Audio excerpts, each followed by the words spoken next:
Welcome to another episode of Leadership Lessons from Across the Pond with myself, Julian Roberts. I'm my wonderful co-host, Nancy Halpern.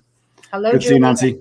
Good to see you as always. So what are we possibly talking about today? What are we possibly talking about? A subject which I'm sure we've been talking for a few weeks now about it. So if you've missed them, go to our YouTube channel. And you can sort of see the few episodes on hybrid working, but a topic which I think is evolving and continuing to be talked about and obviously being implemented as we speak in lots of organizations. And so, yes, that it continues. And so today we're focusing on the manager and how might the manager manage the hybrid team and what are the challenges, what concerns they may have, and some tips and advice to help them, I guess, mitigate some of that. So I'd like to know what your thoughts are on this, Nancy. Well, a visual comes to mind. I don't know why I'm laughing. I love your visual metaphors. An octopus that clones itself every 90 minutes because this, there was just one way to lock down. There's a gazillion ways to go hybrid. And so many people have different interpretations, mostly which I have observed are benefit them. So an organization, for example, wants to maximize, understandably, their real estate investment. And they want to be able to see their people now. So they want everyone more or less kind of back to the office, where individuals are like, hey, this has been working.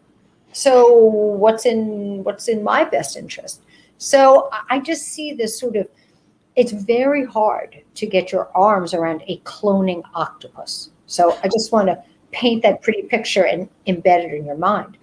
I think that there was an interesting comment that came up in a client discussion on Friday. They were talking about how they can induce people to come back to the office. And my remark, probably not the smartest thing to say to a client, was, I don't think better snacks are going to lure people back to the office, because the real question you have to ask is, how do you induce them to leave home? Not how do you lure them back? Mm-hmm. And so I think as a manager, you may find that you are caught in the middle of a sandwich press. You have your senior management, and perhaps including head of HR, saying, these are our company's policies. We're trying to be flexible, but we have a business to run, and we expect people to do X. You have some members of your team potentially, likely, pushing back against that to say, well, why? Why do I have to do that? And as a manager, like you do many times, but I think now is going to be a really kind of tough spot to be in, you're going to have to balance both of those that might be in conflict. And I guess the first way I would do it is, I don't know, Julian, I hate to be, overly cliche, but I think you have to pick your battles and know what talent you care the most about from a retention point of view, because I think we're getting into a possibly huge talent flight problem if we come down too hard on talent. And how much political capital do you have with your management? Because if you make exceptions, your manager in the next department is going to be asked for the same exception. And so as a manager, I think you're looking at this in all this multidimensional way. Are your colleagues making exceptions you're not, or are they going to be angry at you if you do? Are your employees asking you for things that may not be in your power to give? And is your management asking you to conform to something you may not believe in? So once again, I'm very good at giving you lots of problems, and I know you're going to solve all of these based on your experience and wisdom.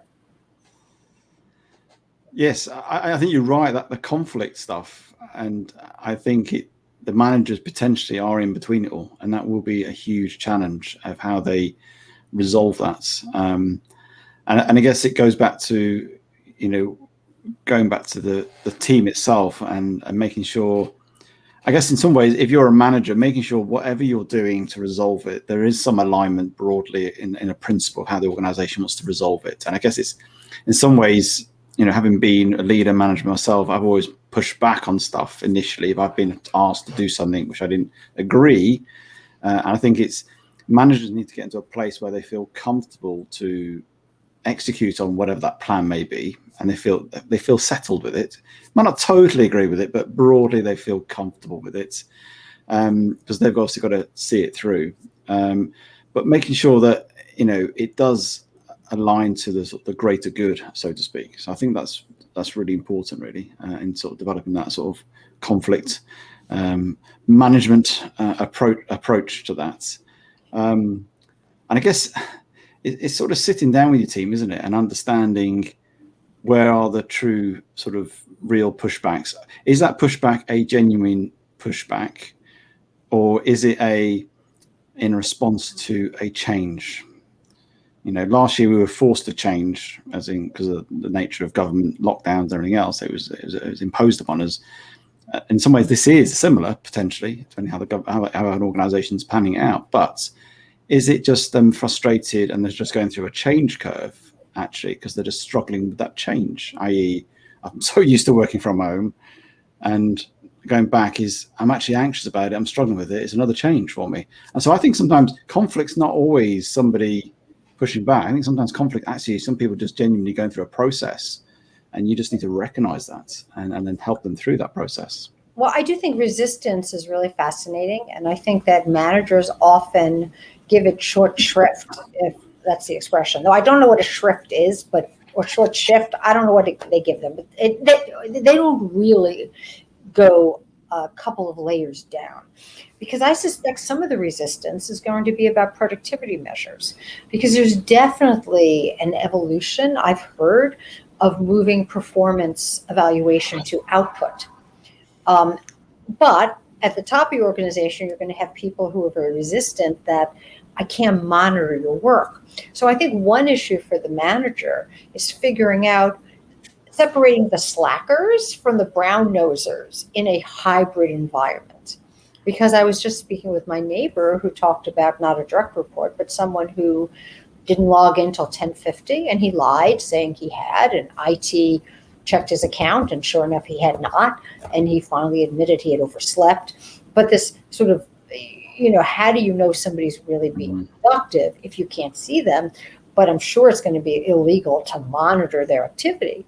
Then you have the person on the team who potentially says, oh no, I want to be there every day.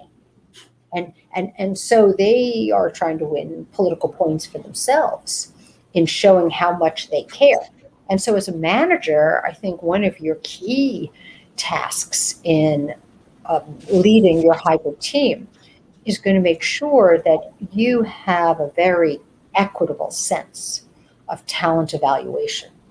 And that might change how organizations really look at talent. I guess the sort of last big piece of advice, well, maybe not the last, but the next big piece of advice I would give, I wish people would start looking at this as guardrails, not policies. Yes. And because I think policies are going to make your people feel choked, where guardrails, okay, these are the guardrails. And exactly.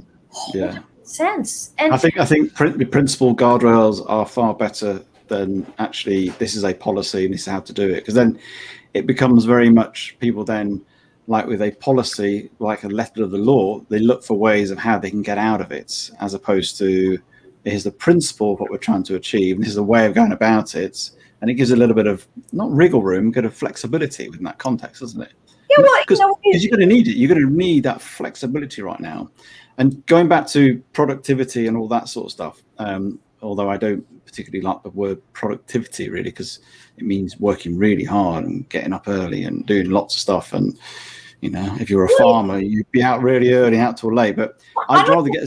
I don't think about it that way at all. Sorry, I think about it as sort of a sense of accomplishment. Did I actually produce what but I get it. You're right. I guess just producing stuff. Some people just go in the office and produce stuff, but doesn't mean they're producing right stuff. Or quality. Quality. And so I'd rather go back to more of this, which I think is more shifting out of the results-based culture, outcome-based culture, whatever you want to call it, where people have got absolute clarity on the expectations in their role of what you're here to deliver in terms of specifics. And how you go about that as long as it's ethical, legal, and within the constraints of what the company's aiming to do, then go and do it. And it's that enabling and empowering approach, which I think hybrid does create that. And I think that's where a lot of leaders struggle with. And we're talking leadership next week, but a lot of leaders struggle where they love the sort of command and control, and now they have, like, the team being at home, they have lost all that, and they got this team that are all autonomous, and they struggle with that. And I think it's making sure that if you are clear with goals and objectives, it doesn't matter. I'm not saying people should get up at 10 o'clock and all that sort of stuff, and the balance of being available for certain conversations, certain client, all that sort of stuff. And there's obviously some sensibility, but if somebody starts at 10, whether starting at 8, as long as they hit the results they're trying to achieve, does it really matter in a sense? To some cultures it does. I don't think it does. I never have thought it does.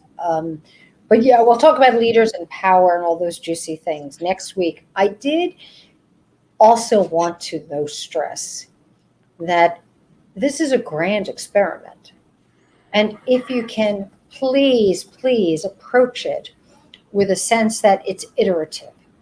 One of the reasons I like the guardrail metaphors, if you think when you're driving, guardrails protect you from falling off the cliff, but it doesn't mean you don't shift as the road does, right? This is a guardrail because you're going to learn things in the doing of this that you couldn't have known before because no one's done it before. So, I was recently asked for examples of how this is being done right. And I'm like, there are none. I could lie, but I'd rather not, So please give yourself forgiveness as a manager to get it wrong, your organization to not get it right, or vice versa, and to adjust. Because we don't know how long this period, we don't know if this is a permanent shift in work, such as like away from cottage industries to factories, or the intro of PCs.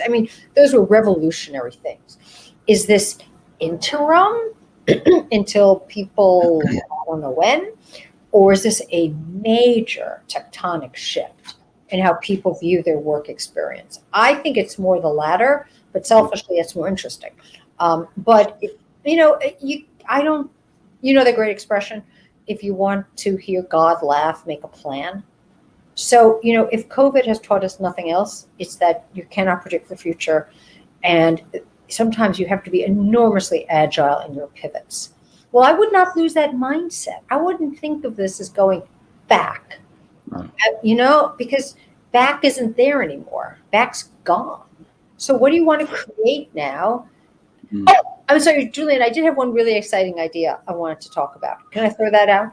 Go for it. So one of my clients, because this is like a sort of unspoken fear, but they burbled up, that hybrid in everyone's mind is going to be Tuesday through Thursday. Because who's going to want to work on a Friday? Like, why would you pick Friday as one of your in the office days if you had to? And Monday could potentially be a problem. So the idea I had when I was walking the dog is PwC just published this research that most organizations, like 68%, define hybrid as 3 days in the office. 58% of employees define hybrid as 3 days at home. Or not 6 days. So what do we do? So let's say your company, Acme Corporation, whatever, says, okay, all of those who only want to come into the office 2 days, our guardrail or policy, whatever, is fine. But those 2 days have to be Monday and Friday. People who are okay working 3 days a week, you can have Tuesday through Thursday. What do you think? That's a good solution. It's like creating the wisdom of Solomon, isn't it? Sort of in terms of separating the babies in the Bible, and that sort of expression of giving that sense of. That wasn't a good example, Julian, because those babies would die. No, but they didn't. But it's that wisdom of actually giving somebody some choices, what really matters to them. I guess. And incentivizing them. I'm a little bit more manipulative than you, so I think of it as sort of like behavioral economics. If there's a behavior you want, you can incentivize it. So That's my Well, last. I mean, I don't want to get caught up. People just the office is the be all and end all thing, and it's still to me that even that conversation centers around the office, and I think there's bigger things to think about. And you said it before about that whole having that agility and mindset, and that's the key thing with all this, because we are continually changing, adapting.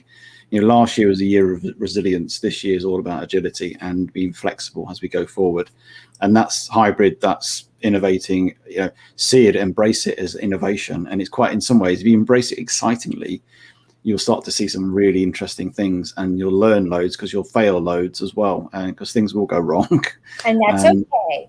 That's okay. That's okay. So we have shot past our 15 minutes time limit as we set ourselves, our own guardrail. So thank you for those guys and ladies who have been listening, and we will continue this conversation next week. Good to see you, Nancy. Good to see you. Bye. Cheers.